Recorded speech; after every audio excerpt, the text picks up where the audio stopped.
Okay, so good afternoon, everyone, and welcome to the 2025 International Youth Talk held on today, 26 December. Today, we will be discovering the topic of sustainable architecture, how we can protect the buildings with the environment. First of all, I would like to introduce myself. My name is Shafira, and I will be assisting you as the Master of Ceremony for today's event.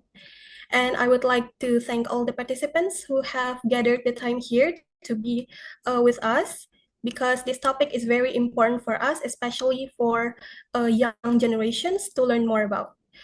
And to encourage more engaging atmosphere, I would like for everyone to use the virtual background that our team has provided in the chat box. And please stay until the end of the session as we will help the attendance link for all the participants here to obtain the certificates.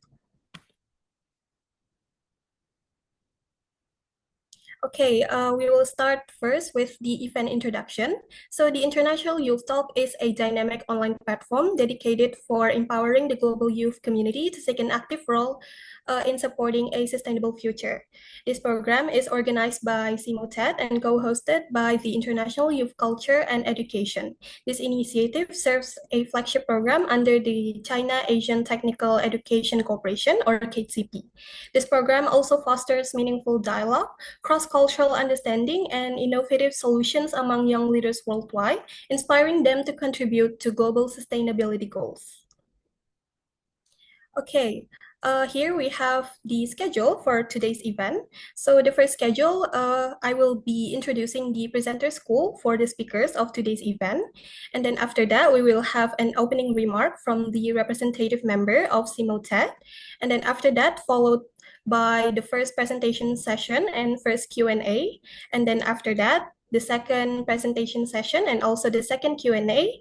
And after that, we will wrap up with group photo, and then our team member will hold out an attendance link for all the participants here. Okay, so for the presenter school for today's event, we have 4 schools. The first one is Ho Chi Minh City University of Technology, or HUTEC, from Vietnam. For the speakers from HUTEC, are you guys here with us? Yeah. Okay, great. Thank you. And the second schools will be from Universitas Internasional Batam, Indonesia. There are 2 teams for this school. Are you guys here with us, Universitas Internasional Batam? Yes. Okay, thank you. And then the third school will be Capiz State University, Philippines. Are you guys here with us? Yes. Yes. Okay, thank you. And the last school will be from UPN Veteran Jawa Timur, Indonesia. Are you guys here? Yes. Okay. Yeah. Thank you. Okay, now that we have been introduced by the presenter school for today's event, we will now hear the opening remark from Mr. Tim Forn. He is the head of Research and Development Division from CIMOTED. Without further ado, the time is yours, sir. Okay, thank you very much, Ms. Amsi, for granting me the opportunity to be, a guy who delivered the opening remark for a very important event today. Okay, without further ado, I would like to, respect to the distinguished guests, honorable speakers, partner from CapTech and KMG, the future architect and dynamic just joined us today. So very good afternoon. So I am Bontham, and I serve as the head of research and development division at CIMOTED. So to start, I would like to briefly share with you, Guy, what CIMOTED stands for. So CIMOTED stands for Southeast Asian Minister of Education Organization, Regional Center for Technical Education Development, which was established since 2017 in the Kingdom of Cambodia. And we are one of the 26 specialist center under the South Asian Minister of Education Organization, representing 11 member countries. Our core mandate is to serve as a center of excellence and in technical education, and we focus on 3 main pillars. First of all, public relation and partnership, and second one is technical education and training, and the third one is research and development, which is the division I lead. Yes. So our mission is to assist a member country in finding alternate to sustainable solution for human resource development. So today even is a direct result of that mission. Distinguished participants, ladies and gentlemen, this talk is made possible through our partnership with China ASEAN Technical and Vocational Education Collaboration Platform we call CapTech and Go Study. The platform allows MOTED to bridge the technical expertise of China with the emerging need of the ASEAN region by working together with synchronize technical standard and facilitate the exchange of training, workshop, conferences, and exchange program in technical education and technology, ensuring our youth are ready for, a changing world economy. As you participate today, I want to leave you with three key challenges to ensure you gain the most from this session. First of all is event-based innovation. In my division, we value data. I challenge you to look beyond the architecture of the building presented today and look at the science, the eco-friendly material, and carbon footprint data that make them truly sustainable. Secondly, regional adaptability. Think about how the design presented by our four international speaker group from different universities can be adapted to the specific climate and resources of our home country. And the third thing, identify the green and career path. Sustainable architecture is creating new technical roles. So we can do this talk to identify which skill, be it in robotics, energy modeling or architecture, integrated design, you want to master for your future career. Your attention today is the first step toward becoming the center of excellence in your own professional life. It is now my great honor to move from the dialogue to action, and you are looking forward to hearing our eminent speakers, which deliver very important topics. Yeah, so I hereby declare the 25/11 International Youth Talk on Sustainable Architecture, how we can protect the environment with building officially open. Thank you very much. Okay, thank you very much for sharing your inspirational thoughts of today's event, Mr. Tim Ford. Okay, and then we will move on to our main session, in which we will be covering the topic of sustainable architecture, how we can protect the environment with buildings. As we all know, sustainable architecture is an important topic for us, especially for young generations, because the way we design buildings will shape the future of our environment. Through today's session, our speakers will share valuable knowledge on how buildings can help to protect the planet, as well as creating healthier living spaces for the society. Okay, for the first round, we have 3 schools who will be presenting their materials. The first one will be from Ho Chi Minh City University of Technology, or HUTEC, from Vietnam.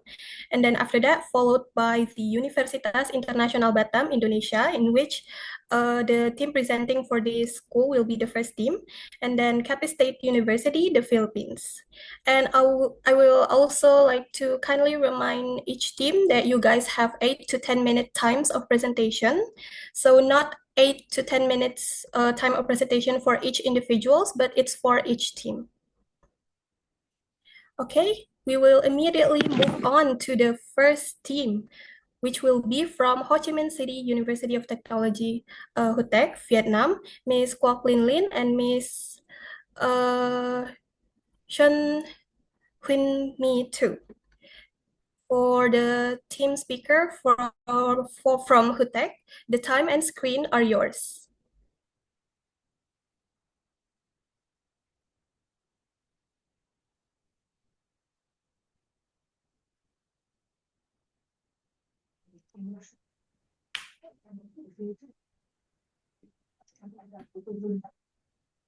Okay,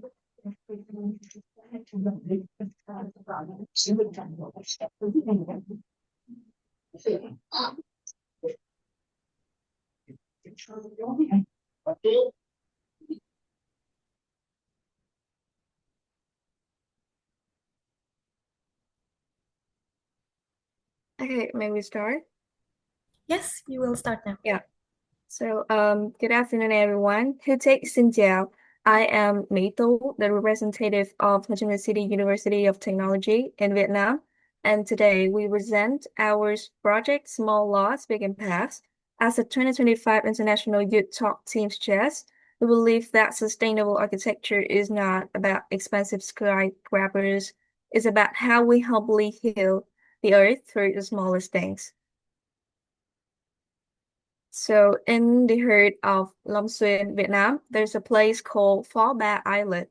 This islet is where two rivers intersect, and in the downstream area, so even though it holds great potential, we have figured out that the community there is struggling with environmental and housing challenges that seem impossible to solve individually. Then we identified three major challenges. First is the seasonal flooding that disrupts daily life that you can see in the pictures. Second is the polluted environments due to accumulated waste. And the third one is low quality housing that limits human and economic development. These people are living in a fragile ecosystem without a sustainable solution. Then we figured out that our mission is fourfold. So the first is recreating high quality housing that meets living, working, and economic needs. Then we need to also using locally available natural materials and solvent waste disposal. Then we will efficiently using renewable energy. And the last is reserving traditional features that while fostering community connection. So we have talked about this problem, and then also us suggesting the solution, which is there will be a company named Plastic People Vietnam.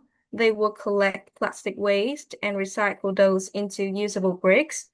And then those bricks will be used as main material for this container house, from the cover outside to even the furniture inside.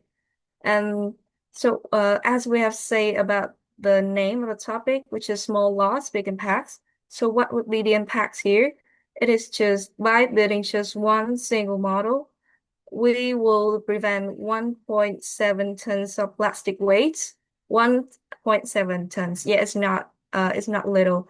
So it's equivalent to 160,000 plastic bottles from entering our oceans. So let me go into detail more. First is the modular structure. Our solution is a with five and with 2.7 meter model. It is designed with lightweight, durable, and cheap materials, as I have said, which is the renewable energy, like recycled materials. Yeah. And this is a modern floating mechanism for flood adaptation also. Then this also has versatile functions, including kitchen, sleeping, sanitary, and changing areas, just one house. And load-bearing frame would also be used from recycled container frame. So it is the outside. So this is kind of the body. So about the brain of the house, which is the core innovation. So as you can see in the pictures, those below functions, those are functions are made from are made to be controlled by a center core that can open and close the partitions in the house to create various functional spaces with different purposes, like one space but many leaves. Our design supports 5 flexible modes from left to the right. First time is the social mode or free time. So in this mode, all the partitions are closed, and they will leave open space. And the second mode is parallel activity mode, which is the busy time. It will open one partition and create many spaces for many purposes. The third mode is semi-private mode, which is creative time. So this mode is like its name for creative work. It will activate two partitions, making semi-private space, and it can also control the lighting based on your emotion. The fourth one is focus time or concentration mode. This is used for focus to study. So three partitions will be open, so it can make completely private spaces when you need high concentration. And the last mode is the break time or resting mode. This mode is for tracking or sleeping time because the spaces will be divided into big areas, one for living and one for sleeping. Then we can say that it's a smart space that adapts to human behavior, not just by the body, but also by the brain.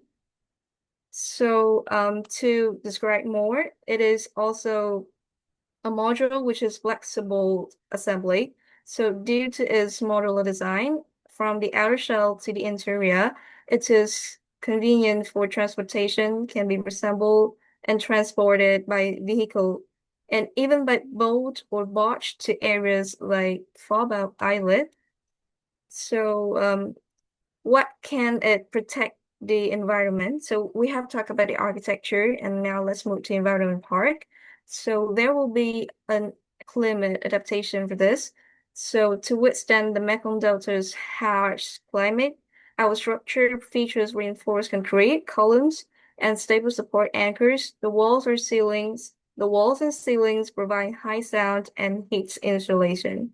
Most importantly, the design is resilient across three scenarios: the dry season, rainy season, and even high blood levels, ensuring that residents remain safe and dry regardless to the water level, as I have said. And to adapt the blood-prone climate, the module has been reinforced with floating system beneath the structure to allow it to float according to the seasonal water levels. And however, the model can be installed without the floating system or to be installed on any type of the terrain. And next, we would like to talk about the impact of this and its scalability. So we have to talk about it. So how we do it. We implement the environmental impact chain. This involves four core strategies using renewable energy, smart water management, wastewater reuse, and sourcing local materials to minimize our carbon footprint. Yeah, thank you. And our solution revolves around the environmental impact chain. We focus on four pillars: renewable energy, water management, local materials. So yeah, and which is the short term. And to the long term, we also make it there will also to make the project self-sufficient. We harness solar and wind to energy to power the modules. Moreover, every drop of the wastewater is treated through a closed loop system before being reused or safely released, ensuring we leave a positive footprint on the local environment. And next, access to yeah, so as you can see, this is kind of the geography terrain that you can imagine the house, and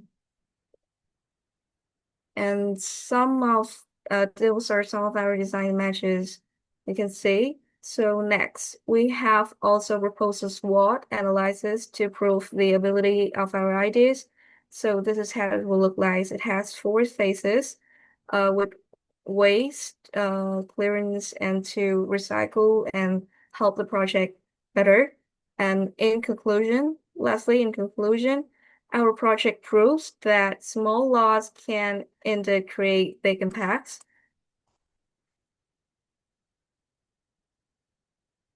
Yep.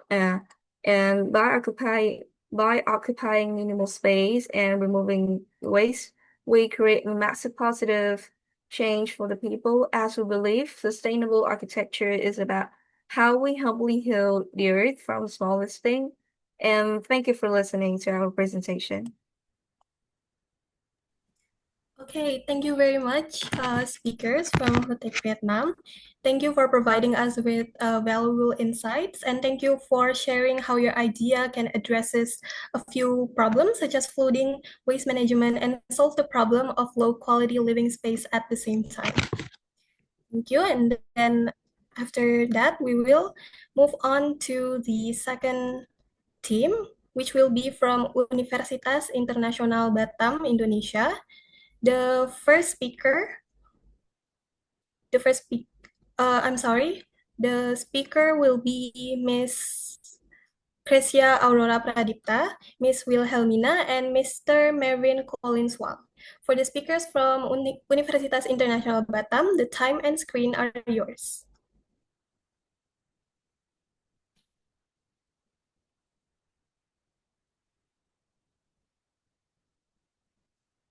Thanks for the moment, Ms. Shapira. I'm going to continue. Good afternoon, everyone. My name is Wilhelmina from the Group 1 of Batam International University. And here we are today are going to explaining about ecological architecture. However, before we start, it is such an honor to be part in 2025 11 International Youth Talk. Now, have you guys ever thought about how buildings can affect our environment? Today, we will be discussing about ecological architecture, its role in creating a more sustainable future, and why it is important for our environment. But before we start, I'm going to tell that there are two other teammates that are going to help me explain, starting from Cresia Aurora Pradipta and Marvin Collins Wang. I'm going to start with the concept of ecological architecture. Now, ecological architecture means that showing harmony between a building and its surrounding environment. These both elements work together to create comfort, safety, beauty, and both visual and functional appeal. The importance of ecological architecture design is evident in environmental conscious building, not only in the building massing, materials, and spatial layout, but also in the care given to the building. And for this, it is so that the ecological architecture is emphasize the importance of human involvement as a part of ecological system. Next, Gracia. Okay, next I will explain the principles and pattern ecological architectural planning by Cowan and Rain. The first principle is solution grow from place, which means the design solution must come from the environment where the architecture will be built. The second is ecological accounting informed design, where every design decision should aim to reduce harm to the environment as much as possible.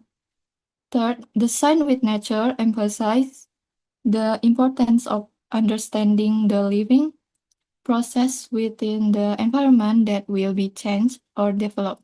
Next. The fourth principle is everyone is a designer. All stakeholders should be involved in the design process because collaboration creates more contextual and sustainable design. And last, make nature visible. Architectures should highlight and respect natural process such as airflow, light, and water. Next. The ecological architectural planning patterns. The first point is architectural elements must provide protection from heat, wind, and rain. This means a building should be designed to naturally protect its occupants from the climate around it. The second point is architectural elements must respond to climate and resource use. This includes understanding the local climate so buildings are designed based on temperature, rainfall, wind direction, and sunlight. It also means optimizing non-renewable energy use by minimizing reliance of fossil fuels through insulation, natural lighting, and ventilation.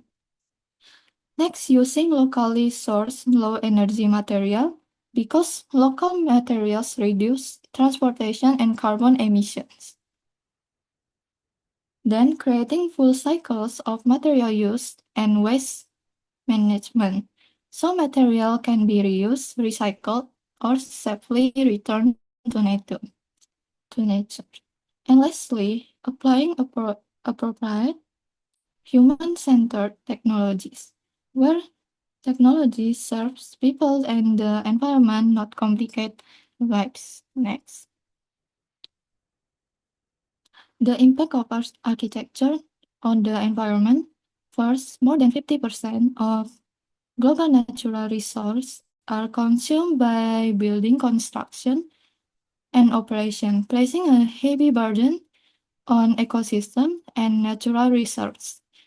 Next, building also use 16% of the world's fresh water. Most of this comes from domestic use and construction activities. And poor water management increase water scarcity, especially in city. Architecture is also responsible for 30 to 40% of total energy consumption, mainly for heating, cooling, lighting, and appliance. Poor design increase dependency of fossil fuels. Then, around 50% on raw material extract worldwide are used for construction, causing deforestation, habitat loss, and high carbon emission. Construction, demolition, and renovation also create around 40 to 50% of global waste due to minimal recycling and reuse. Finally, building contribute 20 to 30% of global greenhouse gas emission from energy use and material production, which significantly impact climate change. Okay, next.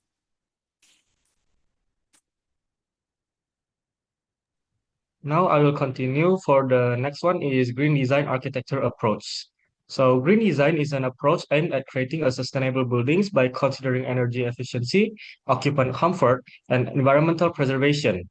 The green design architecture approach can be implemented in various ways, including optimal building orientation, maximizing natural lighting, providing cross ventilation, using green roofs or vertical gardens, utilizing local and recyclable materials, rainwater harvesting and grey water recycling, and eco-friendly site planning. And the next one is benefits of ecological architecture for environmental and society. So there are 5 benefits that we prepared on our slide. So the first benefit is environmental protection. For environmental protection, ecological architecture minimizes harm to the natural environment by using renewable materials, reducing energy and water consumption, and lowering carbon emissions. And the next benefit is health improvement. Buildings designed with ecological principles improve occupant physical and mental health. And the next one is cost efficiency. Although initial construction costs may be higher, ecological buildings reduce long-term expenses. And the next one is increased property value. So eco-friendly buildings are increasingly attractive to buyers and investors. Their lower operating costs, modern design, and compliance with environmental standard often leads to a higher resale value and stronger market demand. And the last one is community awareness and social value. Ecological architecture promotes environmental responsibility within communities, so it encourages sustainable lifestyles, strengthens social connections through shared green spaces, and raises awareness about conservation and contributing to a more socially and environmentally conscious society. So for the conclusion, therefore, implementing ecological architecture is not merely a design trend, but a fundamental necessity for achieving a sustainable development. Next. And thank you for the present. That's all for our presentation. So by creating buildings that respect natural resources, support sustainability, and harmonize with their surroundings, we contribute to a healthier and more balanced future. And finally, that brings us to the end of our presentation. Thank you. Okay, thank you very much for speakers from Universitas Internasional Batam for sharing us about valuable insights that let us dive deeper into the concept of ecological architecture. Okay, next we will move on to the third theme.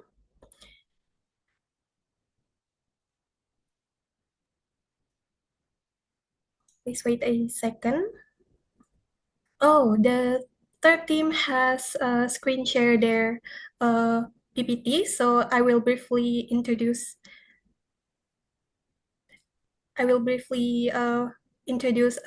of the speaker from the third team, which will be from Capital State University, Mr. Dwight V. Nepomuceno and Ms. Irish S. Alo.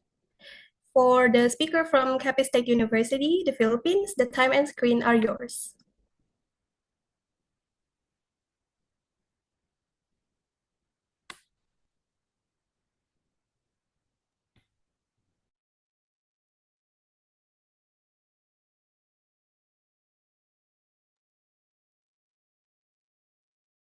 So good afternoon, everyone. I am Irish Alo, and together with me is Dwight Nepomuceno, and we are honored to be part of the 11th International Youth Talk.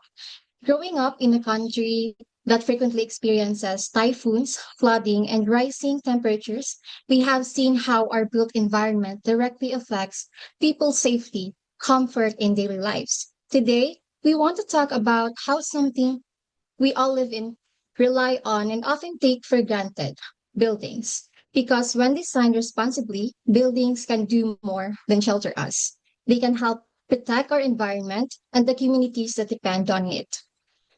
To understand why architecture matters, we need to look at the scale of its impact. The building sector is a silent giant. Globally, buildings account for nearly 30% of carbon dioxide emissions, consume enormous amounts of energy, water, and raw materials.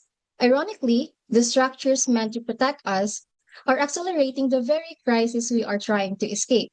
So the real question becomes, what if buildings stop being part of the problem and started becoming part of the solution? What if architecture acted as a carbon sink instead of a carbon source? Now let's bring this global issue home. The Philippines consistently ranks as one of the most disaster-prone countries in the world. Typhoons, flooding, earthquakes, and extreme heat. In cities like Metro Manila, rapid urbanization has created a dense concrete jungle, trapping heat, worsening floods, and driving energy demands higher. At the same time, we face some of the highest electricity rates in Southeast Asia. For us, sustainability is not a design preference, it is a matter of survival. Here's a truth we can't ignore. Architecture is never neutral. Poorly planned buildings worsen flooding, intensify heat, strain resources, and expose communities to health risks, especially during disasters. When architecture fails, people suffer. But when architecture responds responsibly, it becomes a powerful tool for resilience, dignity, and well being because design decisions shape outcomes. So, how do we respond? Sustainable architecture rests on three pillars. Three, first, people. We spend most of our lives indoors, yet poor air quality, lighting, and comfort directly harms health and productivity. Designing for people is not optional, it's essential. Second, the planet. Buildings must reduce emissions, use resources responsibly, and minimize environmental damage. Third, profit. Sustainability is not a cost, it's a smart economics. Efficient buildings save money, last longer, and support long-term resilience. When these three pillars align, sustainability becomes practical and scalable. But there is one more dimension that connects all three pillars, and that is culture. While it is not always recognized as a core pillar, culture plays a vital role because sustainability looks different depending on the place. You cannot design for New York and simply copy it to a tropical island like the Philippines. Climate, lifestyle, and local realities matter. This teaches us an important lesson. Don't build for a climate you don't have. To move forward, we look back. Our ancestors built the Bahay Kubo, which was not just a simple hut, but a masterclass in passive design. It was designed for the Philippine climate, providing comfort without relying on machines.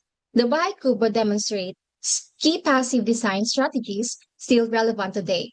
Large windows and high ceilings allow natural cross ventilation. Open layouts maximize daylighting. Wide eaves provide natural shading. Stilted design protects against flooding and promotes airflow. And its use of indigenous materials such as bamboo, often called the green steel of the Philippines, and other local materials. It has low embodied carbon and high climate intelligence. Therefore, culture is a critical part of sustainability. When architecture reflects local traditions and ways of living, it becomes more resilient, efficient, and meaningful. In the Philippines, our cultural knowledge is not outdated, it's climate smart.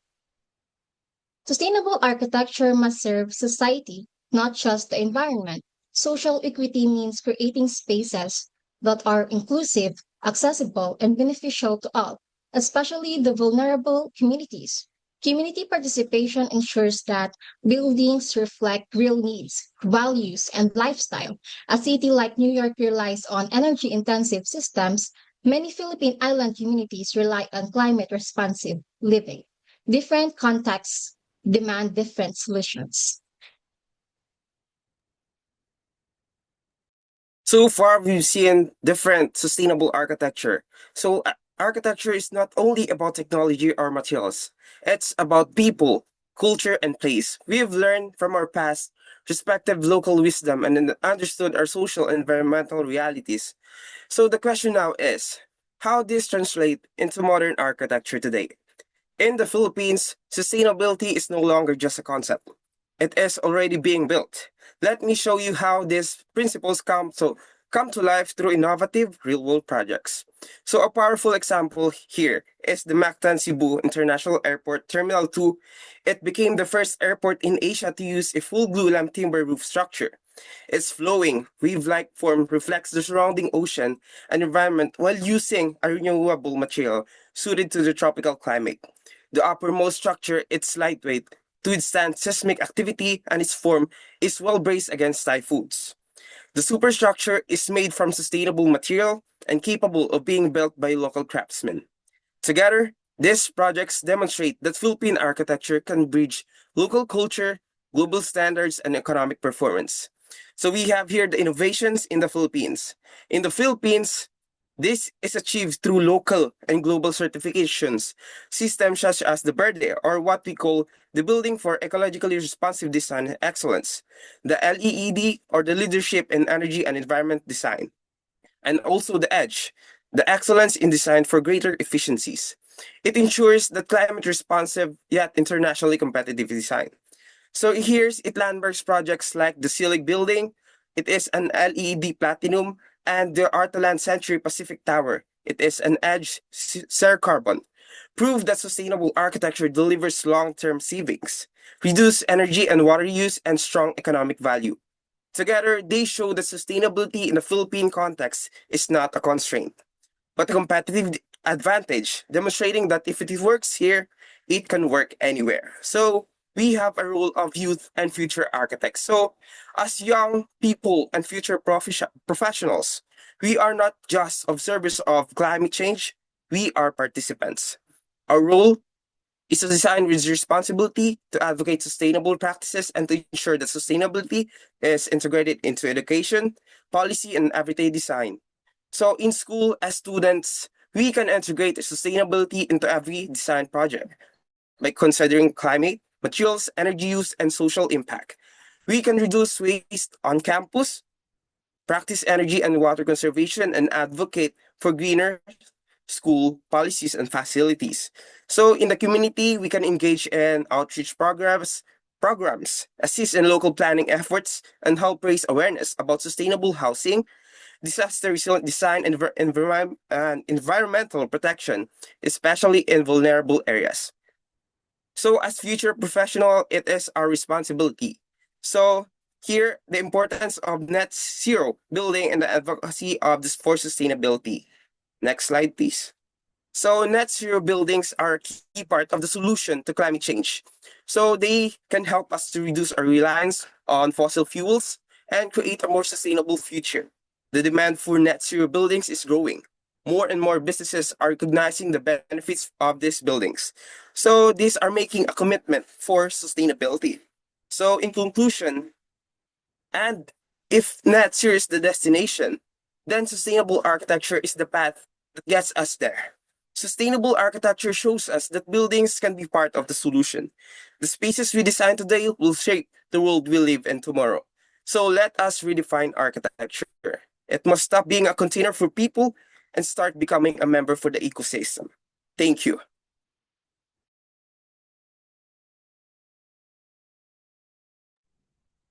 Okay, thank you very much for the very strong presentation from Capiz State University. Your presentation showed us that sustainable architecture not only protects the environment, but also supports communities and shapes a resilient future for the younger generations.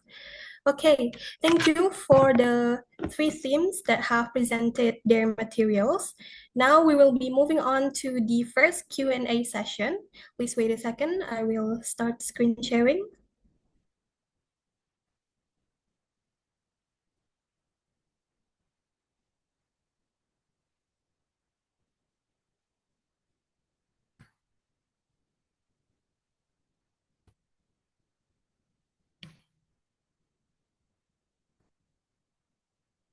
Okay, so now we will start the first Q&A sessions. I think I have seen some few questions that have been asked in the chat box.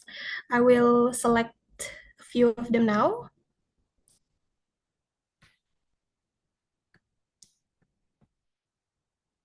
Please wait a second. Okay, this question is from Chava. Hi, I have a question for HUTEC team.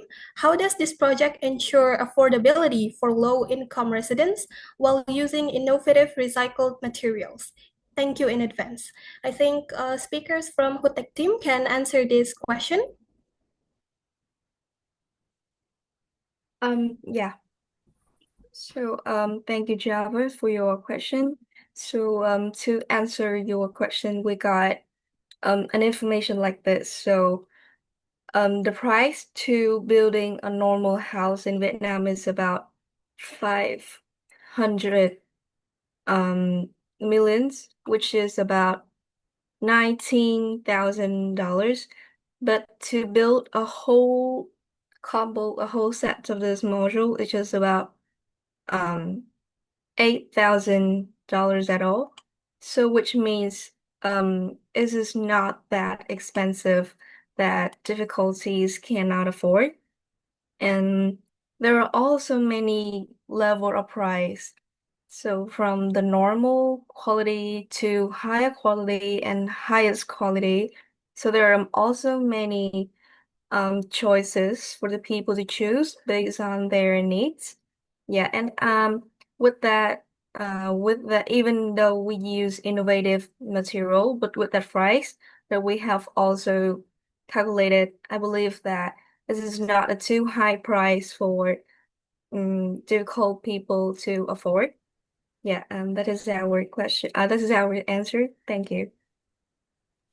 Okay, thank you for the answer for the speakers from HUTEC. I hope that answers your curiosity, Shafa, of the question. And then we will be moving on to the second question. This question is from Rifda. I have a question for any team. Here's my question. My cities are growing fast. How can sustainable architecture realistically keep up with urban development without slowing economic growth? I think we can invite speakers from Capiz State University to answer this question from Rifda.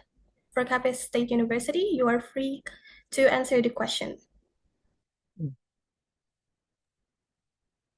So basically, having a sustainable architecture building helps design buildings or the economic to be more efficient.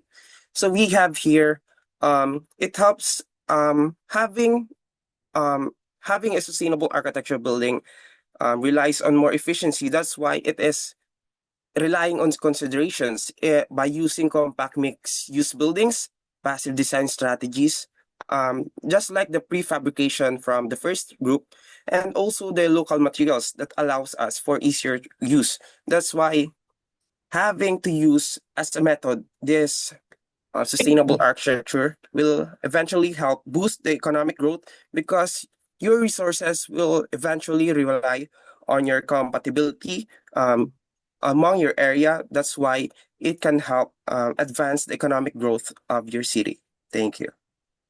And I also want to add that the key is to integrate sustainability from the start, not as an afterthought. So development and environmental responsibly should go in the beginning. Okay, thank you very much for Mr. Dwight and Miss Irish for answering the question from Rifda. Rifda, I hope that answers your question. And then we can move on to the next question. This is for Universitas Internasional Batam team. Which green design strategy do you believe has the greatest real impact on reducing buildings' environmental footprint, and why? For the team from Universitas Internasional Batam, please feel free to answer. Hi, I'll be answering Nida Sabila question. So we believe that passing design is one of the greatest real impact on reducing a building's environmental footprint. Why? Because they minimize energy demand from very the beginning of the process. So this passing design refers to an architectural approach that optimizes natural environmental conditions such as climate, sunlight, wind, temperature, to maintain the indoor comfort with minimal reliance on mechanical systems like the air conditioning. This strategy, we believe, will work because without the relying of the user behavior or complex technology, which make them more reliable and more durable. Unlike the high-tech green system that often require significant maintenance, passive designs offer long-term environmental benefits with lower costs. Therefore, the most sustainable building is one of that inherent, efficient, and require less energy to operate from the outset. Thank you. Okay, thank you, Ms. Wilhelmina, for answering the question. And then we can move on to another question. This is a question for Capital State University. From your perspective, why are green building standards like LEED and BERDE important in guiding sustainable construction practices? So these green building standards like the LEED and the BERDE important in guiding sustainable construction practices is because these standards guide architects, engineers, and builders by settling performance-based criteria. So basically, it is for energy efficiency, water conservation, and material selection. So this will help the indoor environmental quality. So it does not only help the indoor, but also the exterior part of the buildings, especially the considerations between the site planning. So instead of relying on assumptions, so this LEED and the BERDE here in the Philippines use verified benchmarks that help teams to make informed design decisions. So here in the Philippines, BERDE is especially valuable because it adapts sustainability principles to local climate conditions and also the resources and construction realities. So it ensures that designs are both environmentally responsive and achievable. So that is the role of this LEED and the BERDE here in the Philippines. Thank you. And also, they give us a clear guide on how to make buildings that actually care for people and the planet. They show us how to reduce energy and water use, lower emissions, and choose materials responsibly, all while responding to local climate and culture. As an architecture student, these standards help me see how what we can learn in class can become real. Practical buildings that are not only sustainable but also safe, comfortable, and meaningful to the communities that use them. Thank you. Okay, thank you for Mr. Dwight and Ms. Irish for elaborating further about LEED and BERDE. I think that question was from Faiza. Faiza, I hope that answers your question. I think I see another question here. We can go for another questions. This is from Rifda again. Dear speakers, thank you for presenting such an insightful topic today. I'm actually curious about this. As a student from an Asian country, what gap do you see between sustainable architecture theory taught at university and the reality of buildings in your hometown? I think this question can be answered by the HUTEC team. Can you guys answer this question from Rifda?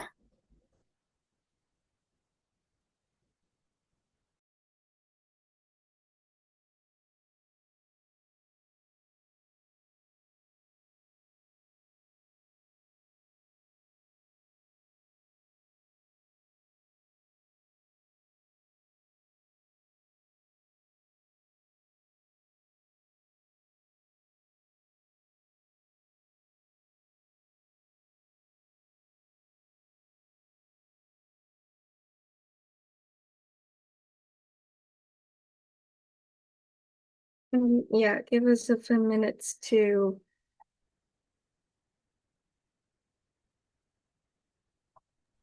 Okay, it's okay.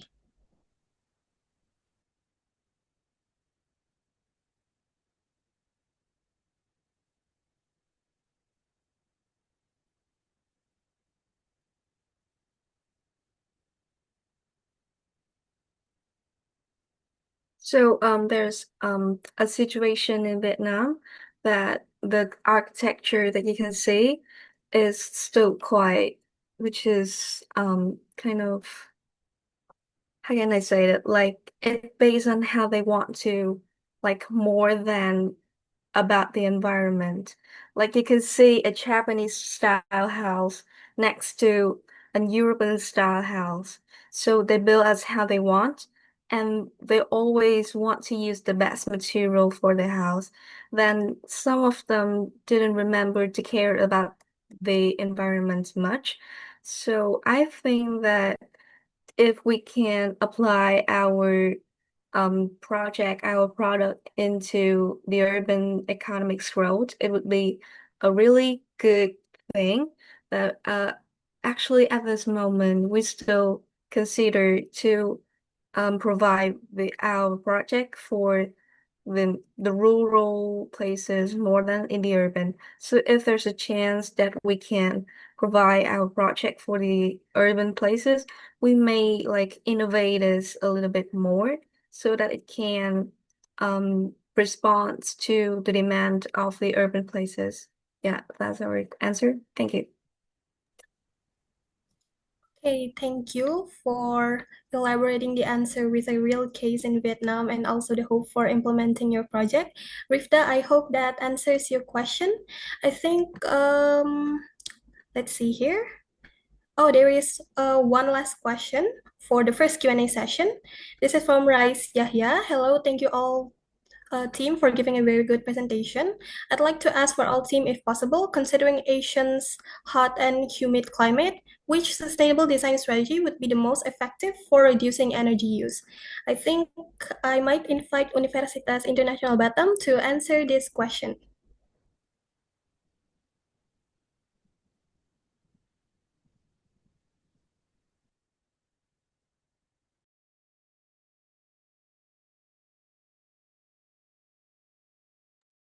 Okay, so thank you for the question. So considering Asia's hot and humid climate, I believe the most effective sustainable design strategy for reducing energy use is focusing on passive cooling on and natural ventilation by designing buildings with proper orientation, shading devices, and cross ventilation. We can significantly reduce the dependence on air conditioning and mechanical cooling system. Additionally, maximizing daylighting and using reflective or heat-resistant materials on roofs and facades can help minimize heat gain during the day, which lowers energy consumption overall. So, in summary, designing buildings that respond to the climate instead of fighting it is the most effective approach for saving energy in our region. Thank you. Okay, thank you very much, Mr. Mervin, as the representative for Universitas Internasional Batam on answering the question by Mr. Rais Yahya. I hope it answers your curiosity.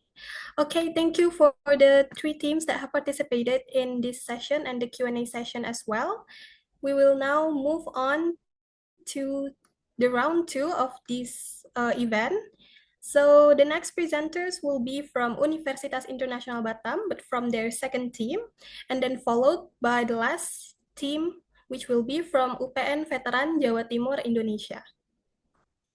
Okay, for the next speakers from Universitas Internasional Batam, we have Ms. Tania Jayadinata, Ms. Kelly Stefani, and Mr. Daniel Wang.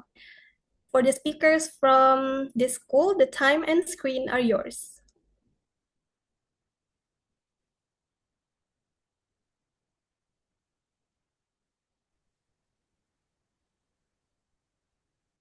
Okay, so thank you, Ms. Shafira. We will now open our material. So good afternoon, everyone. We are the second group from Batam International University, the first group to present on today's 2025 11th International Youth Talk. We're thankful for today since we will talk about how the application of ecological architecture would protect the environment in buildings. So before we start our presentation, I would like to introduce our group members.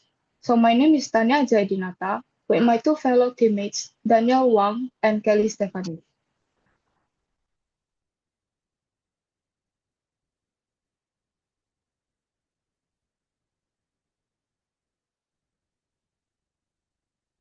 Mm, Kelly, Kelly, can you proceed to the next slide? Is it not showing? Wait a minute, okay? Let me unshare first. It's not moving in the. All right, sorry, wait a minute. Okay, thank you. It's okay, guys. Please take your time. Thank you.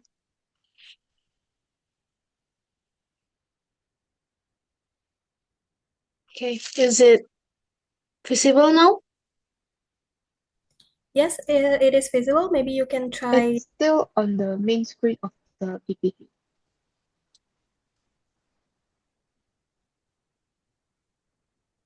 Is it on the global issue part? It is still on the first slide. Maybe the other team members can do the screen sharing.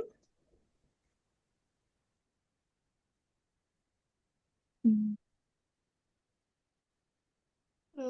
Wait a minute, okay?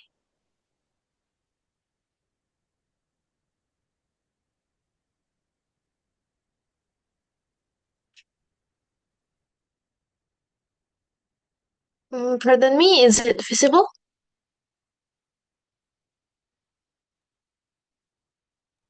I think it's still on the first slide. Yes, Yes, Kelly. it is I still am on the first slide. Is this the group member?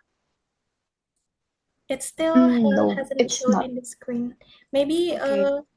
Miss Kelly have technical issues with her device. The other team members can replace her in screen sharing.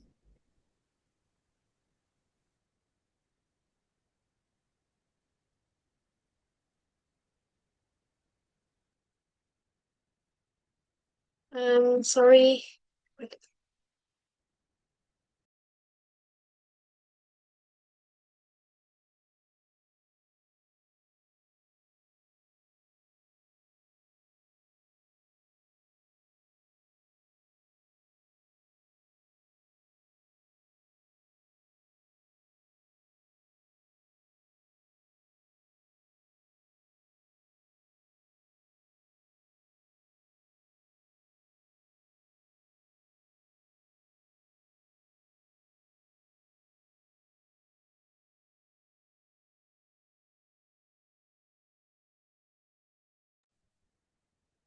Okay.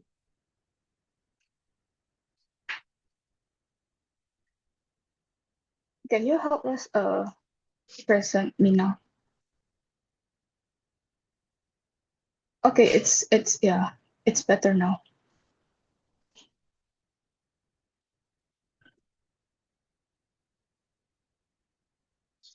Okay. We're sorry for the inconvenience of the connection, but anyhow, we will start again our presentation. I would like to introduce our group members first. So my name is Tanya Jadinata with my two fellow teammates Daniel Wang and Kelly Stephanie. Next, Mina.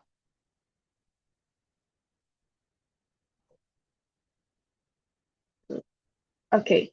So starting with global issue, On a wide scale, modern building construction consumes vast amounts that's equivalent more than half of global resources. The phenomenon of climate change and the pressures of urbanization demand a new approach in building planning. This impact has driven the search for environmental friendly building solutions where ecological architecture comes around, such as the example from Sustainable Development Goals, which is the SDGs, with a total of 17 goals created for the 2030 Agenda for Sustainable Development, have contributed for affordable and clean energy, and the others such as Sustainable Cities and Communities, which is related for today's topic. Next, Mina. So, what is actually ecological architecture? It is defined as an approach to building design that minimizes negative impacts on the environment through energy efficiency, resources management, and the use of sustainable materials. Okay, next. Now, after defining what is ecological architecture, there are concepts and principles of ecological architecture. So, what's actually the main idea of ecological architecture? Ecological architecture focuses on the balance between buildings and nature. Despite the enhancements of technology, ecological architecture applied a philosophical design that emphasizes that buildings are designed to utilize natural resources, which leads to an integrated system with buildings such as parts of a dynamic ecosystem. Okay, next, Mina. So, after the main idea, we must know how and why the rule apply to the main idea. Starting with water conservation, the use of renewable energy sources, natural ventilation, and the selection of building materials with a low carbon footprint. The main purpose is to significantly reduces the environmental impact of buildings ranging from energy efficiency, carbon emission reduction, to rainwater and construction waste management. Next.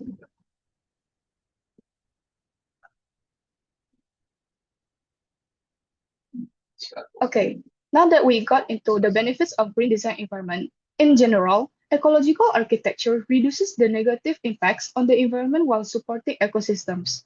There are a few benefits, such as the first one, energy and carbon emission savings. The use of solar panels and green roof design and energy efficient technologies could reduces the fossil fuel use. And the second is water and waste management. From green facilities such as green roofs and rainwater harvesting systems could effectively manage water flow. Could creating green constructions minimizes waste such as by recycling building materials. And the third, we got increased biodiversity. Incorporating green spaces into buildings, it could create mini habitats for urban flora and fauna. Green roofs and vertical gardens enhance local biodiversity and could maximize carbon dioxide absorption. And the fourth, we got microclimate quality improvement. By using green plants and absorbent materials on building surfaces, it could reduce the urban heat island effect, which is a phenomenon where one area is hotter than another. This makes the surrounding environment cooler and stabilizes humidity. And the last benefits is environmental and human health, such as social ecological benefits, also create a significant impact by creating a healthier environments, improving indoor air quality, maximizing natural light, and controlling temperature in green buildings with efficient air circulation. And adequate lighting would increase occupant productivity and comfort. Next, Mina.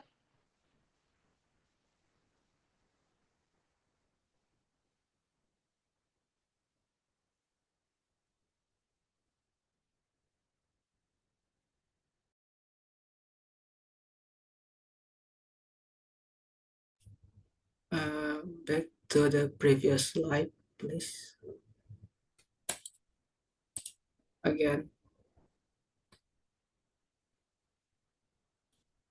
One slide more, please.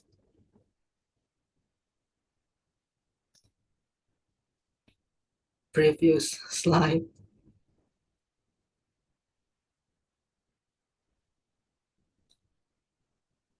Yeah, that one. All right, my name is Daniel, and I'm gonna continue the presentation of implementation of ecological architecture.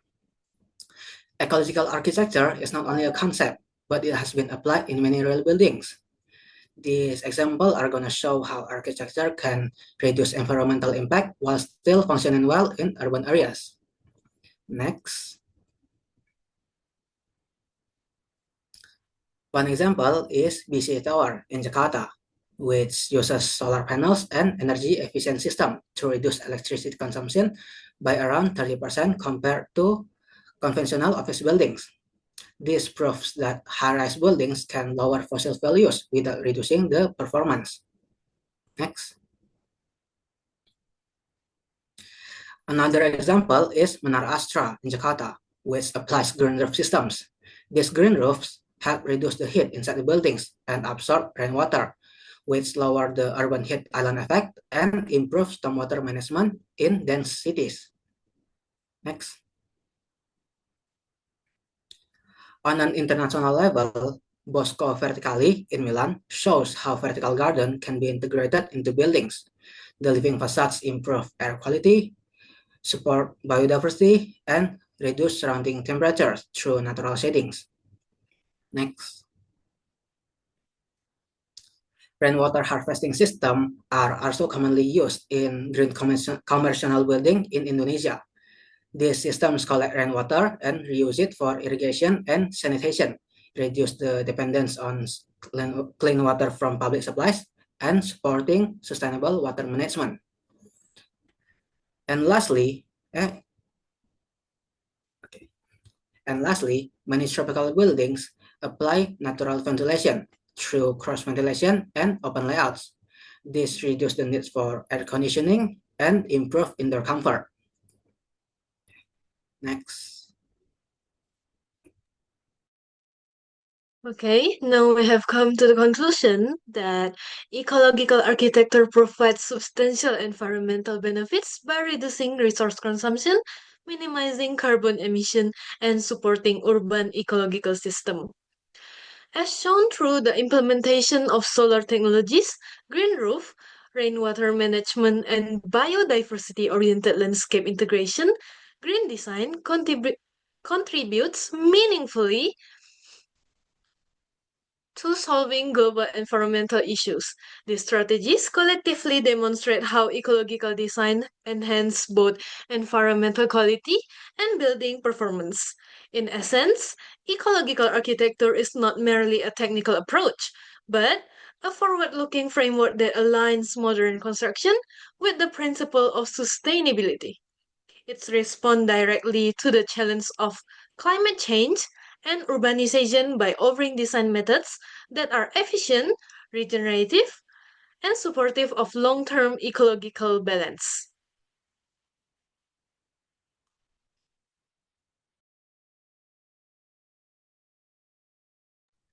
Okay, so that's all from our group presentation. We apologize once again for the inconvenience, difficulties, and we appreciate for your attention. Thank you.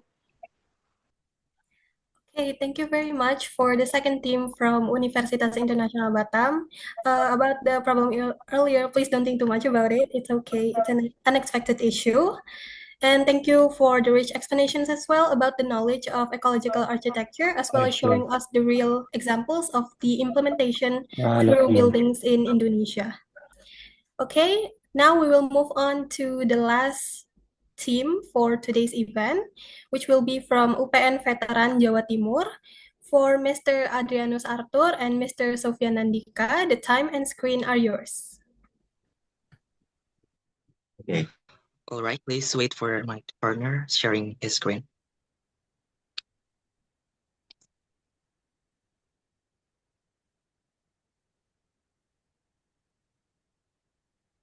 All right. So good afternoon, everyone. First of all, we would like to express our sincere gratitude for the opportunity to be here today and taking part at this International Youth Talk Forum. My name is Adrianus Arthur, and together with my partner Sofian Andika, we represent UPN Veteran Jawa Timur from Indonesia. So today we would like to present our design titled the Agile Modular Pavilion. And through this presentation, we aim to explore how architectural design can address urban limitations, reduce environmental impact, and create public spaces that are flexible enough to adapt to the changing needs of cities. Next slide. So the first one is context of our design. So because of nowadays, many cities around the world are experiencing maybe what we call the urban squeeze phenomenon.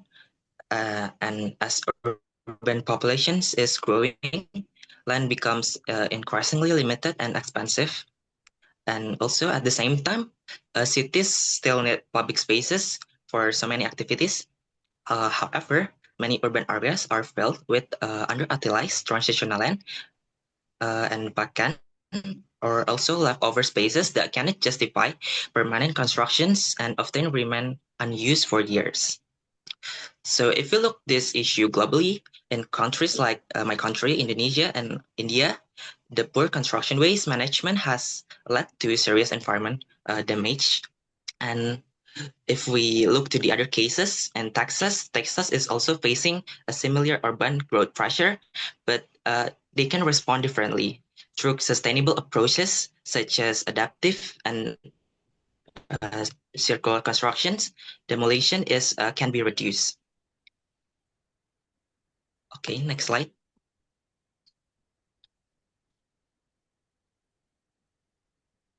So after we understanding about the urban squeeze phenomenon, the question is, what is actually holding back our cities? There are actually three things for me to highlight. The first thing to highlight is conventional architecture is often very rigid.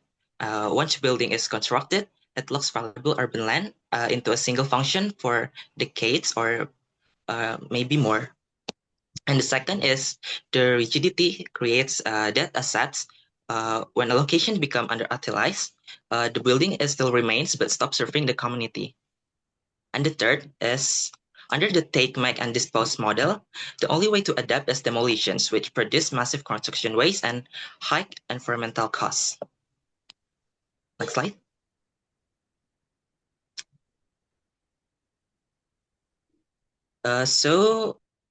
We are bringing as our design called the Agile Modular Pavilion. So instead of designing buildings to stay fixed forever, we propose a system designed to adapt, and the pavilion is a high precision modular system created for the circular city. Using standardized factory built modules, construction waste can be reduced by up to 90%.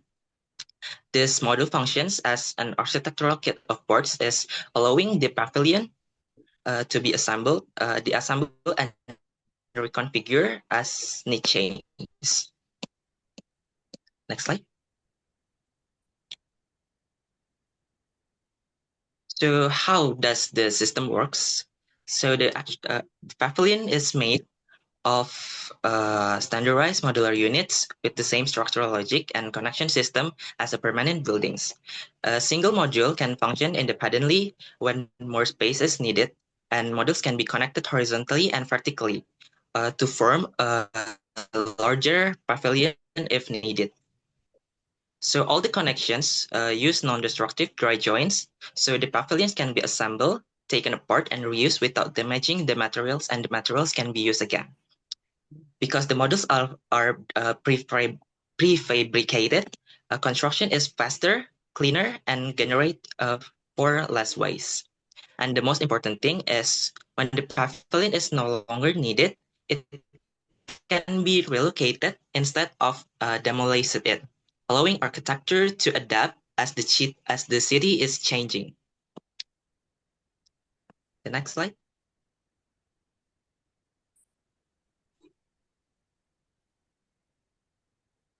Sorry, move to the next slide. Yeah. So why this approach is very necessary? The urgency lies in the design for the assembly, or we known as the DFD. In conventional constructions, buildings life often ends in demolitions if the building is not already used. So the material is lost its value and waste becomes unavoidable. So our pavilion is changed this logic. Every joint is designed to be non-destructive instead of becoming a waste, and each component is part of a material bank that retaining value and ready for reuse. And this creates a zero waste life cycle for a public architecture. So in short, the model is flexible but also responsible. It reduces waste, preserves material value, and adapts to changings of urban needs. With that, I will hand over the presentations to my team. Okay, let me continue presenting the slides. Okay, now why is it very necessary? The urgency of modular pavilion.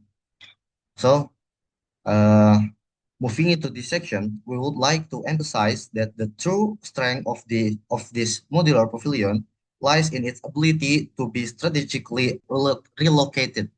In a constantly evolving urban context, architecture can no longer rely solely on permanence.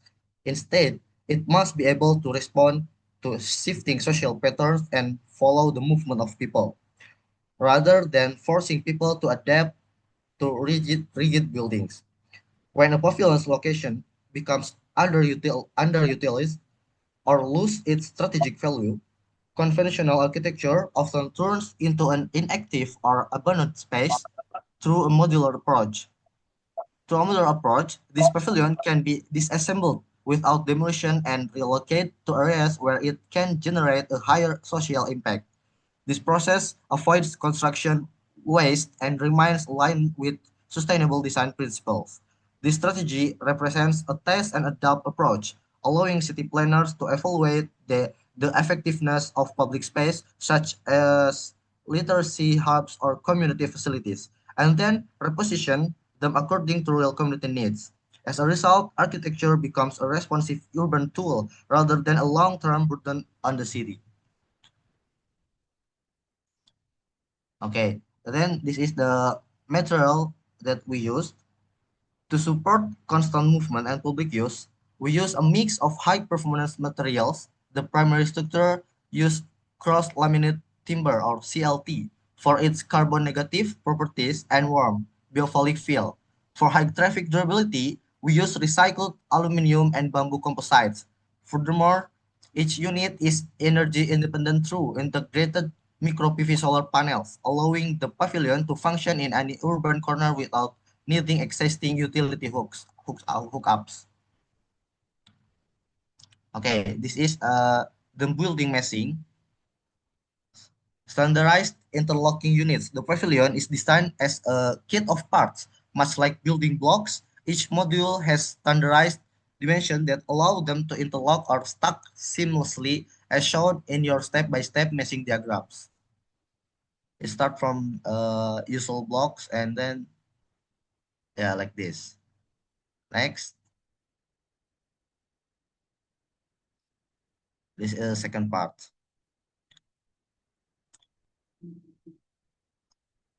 Okay, the conclusion will be my presentation.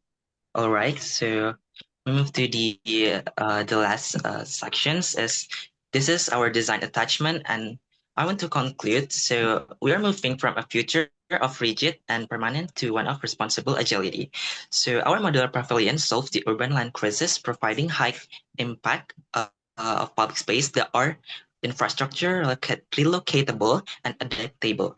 So we ensure that our cities remain resilient and community focused space. So this is the future of the circular city, that the architecture can move with its people. So maybe that's all from our presentations. Thank you for the attention, and we are kindly open for a discussion in the chat. Thank you very much. Okay, thank you very much for the team from UPN Veteran Jawa Timur. That presentation was very insightful, especially about the project of Agile Modular Pavilion. We learned how flexible modular design can help not only solve urban rigidity, while also supporting sustainable architecture and also environmental efficiency. Thank you very much. And then we will come up with the second Q&A session. I have seen some few questions here that will be asked for the second team from Universitas Internasional Batam and also UPN Veteran Jawa Timur. Please wait a second. Okay, this question is from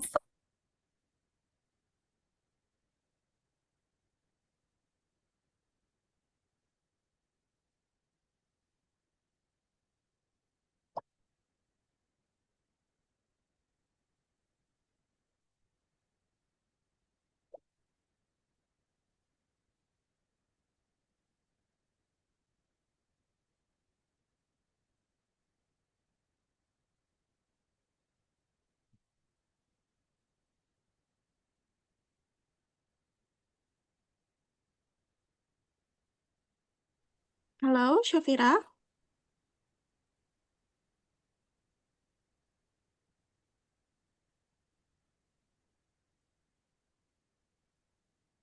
Okay, sorry all for the inconvenience. I think the MC Shafira have a connection issue, so I will take over from here. Okay, so as Shafira have said before that we have seen a lot of questions coming, and the first one coming from Java again. She asked about, I'd like to ask for all team from your POV, but I will send this question to the UEB team. I'd like to ask for all the team from your POV, if a school building wants to become more sustainable, what is the first architectural change you would recommend and why? Thank you. Okay. For you, UIB team.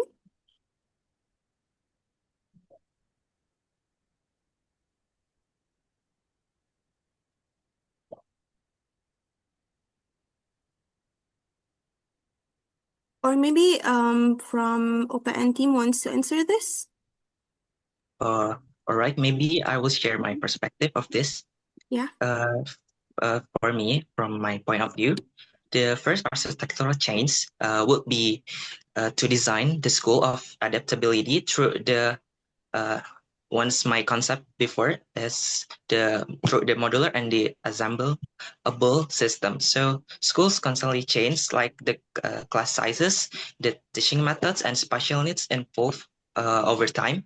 By using the flexible layout, the standardized components, and non-destructive connections, the building can adapt without so much waste or without renovations or demolitions.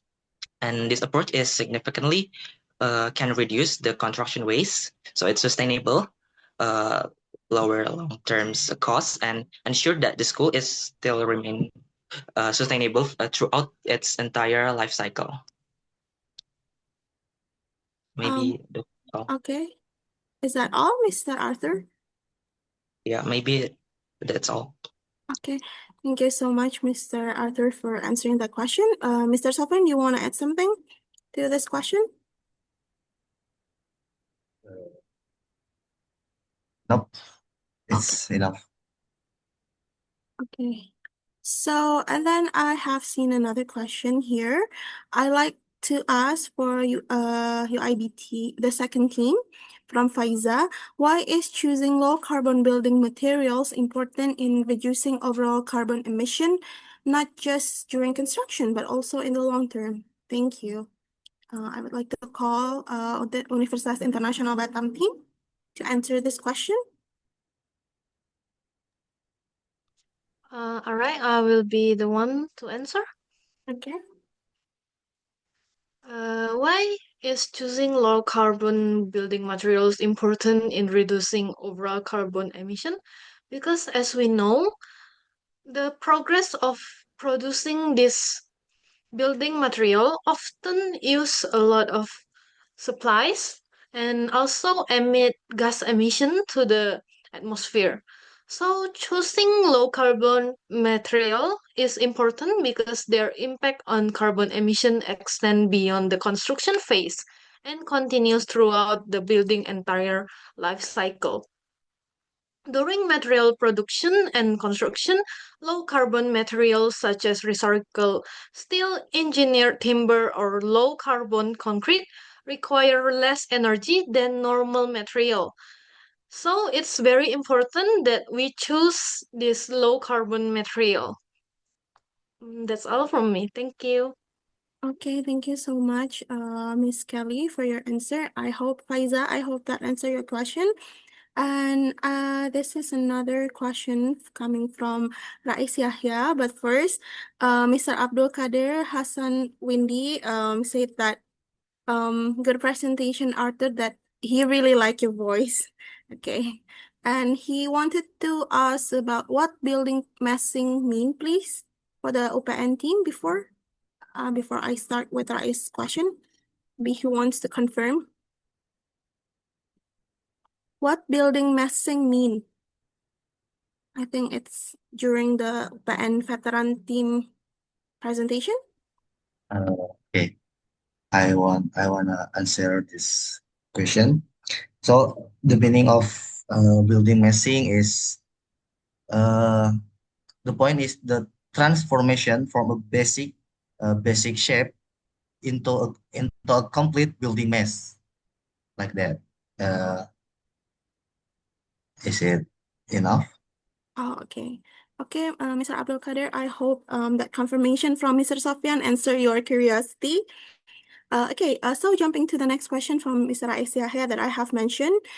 I want to ask to, again, very good and informational presentation. Thank you. I want to ask to UPN Veteran Jawa Timur team, if I may. First, how does this modular system help reduce long-term environmental impact compared permanent concrete buildings? And then the second one is, how would this pavilion perform in dense urban areas with limited land availability? Thank you. Okay, I would like to call, Mr. Arthur. I might answer the questions. First of all, thank you for the questions. It really means a lot for me, for our team. So the first question is, how does this modular system help reduce long-term environmental impact compared to permanent concrete buildings, isn't it? Yes, I think. So for me, compared to the permanent concrete buildings, the modular system is reduced impacts mainly through its life cycle approach. So instead of being demolished, the pavilion is designed for the assembly. So materials are used rather than discard. So if the pavilion is not already necessary for the public spaces, it can transfer to the material bank. So it can be used in other projects, and also this significant reduce of the construction waste, embodied carbon, and the need for the new raw materials over the times.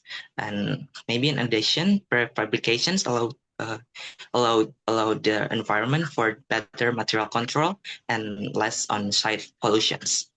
And the second question is, how would this pavilion perform in dense urban areas with limited land availability? So the answer is the pavilion is especially suitable for dense urban areas because it's compact, flexible, and relocatable.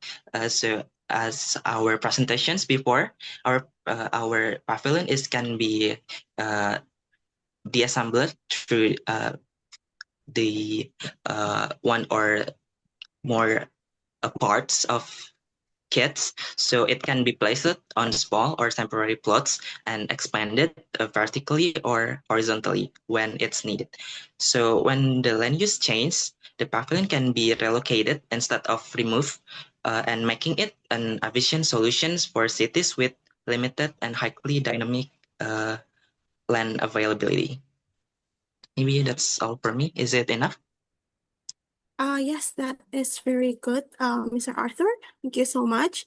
I think actually the time is end, but because Upa and Veteran have two questions. I think I will do the very last question for UEB team. This is actually my questions. Do you think people in your country are open to sustainable buildings, or is there still resistance because of cost, habits, or maybe like awareness? Okay, thank you, Ms. Rita, for the question. I'll be answering your question. So our answer is yes. Actually, Indonesia is open to sustainable architecture, which is actually growing, which in particularly in major cities where green buildings codes are now mandatory for large developments. So the shift is partly a return to traditional roots. So like as a indigenous Indonesian homes were historically designed for like natural cooling and use renewable local materials long before green designs. But however, the movement is currently most visible in the luxury and commercial sectors, which is significant resistance remains due to high upfront costs of sustainable materials and a cultural preference materials for air conditioning as a design for modern comfort. Like in the example of a humid tropical climate in Indonesia, many people are skeptical that natural ventilation can replace the AC culture, and they often view concrete choice as a more durable and modern choices than traditional materials. And furthermore, the lack of specialized contractors to maintain green systems like the gray water recycling or solar panels, it creates a middle class home owners hesitate to move away from convenient, conventional, or cheaper building methods. And in conclusion, the sustainable architecture to thrive in Indonesia, it must bridge the missing gap. While high-end resorts and skyscrapers are going green, the average housing project are still prioritizing low initial costs over long-term and environmental benefits. That's all from us. Thank you. Okay, thank you so much, Miss Tania, for your answer. It really answered my curiosity about the one I asked before.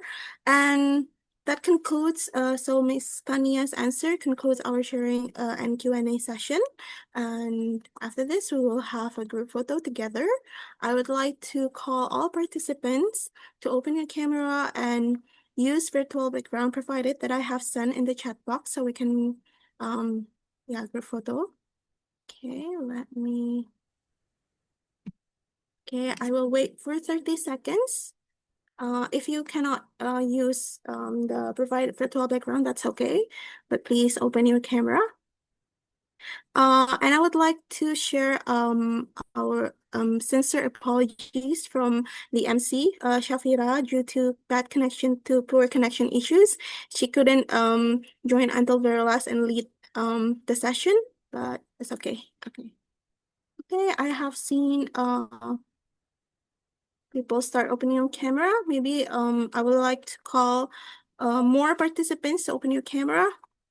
Yes, Mr. John, we do have attendance link for e-certificate. Please wait. Okay. I think we could start the screenshot from the first slide. Okay, 1, 2, 3. Okay, and then second slide. 1, 2, 3. Third slide. And then last slide. Okay, thank you so much for coming, everyone. Once again, I would like to share our sincere gratitude to all the speakers from HUTEC, from Universitas Internasional Batam, from Capital State University, and from UPN Veteran Jawa Timur as well. Thank you for joining our session and sharing your incredible insights to all of us. And yeah, thank you so much for all the participants as well. And see you on our next event. Bye. And yeah, my partner have already shared the attendance link. Please feel free fill it. And once you fill it, the e-certificate will automatically send to your email. Okay. Thank you. Thank you for all the speakers. Once again, thank you everyone.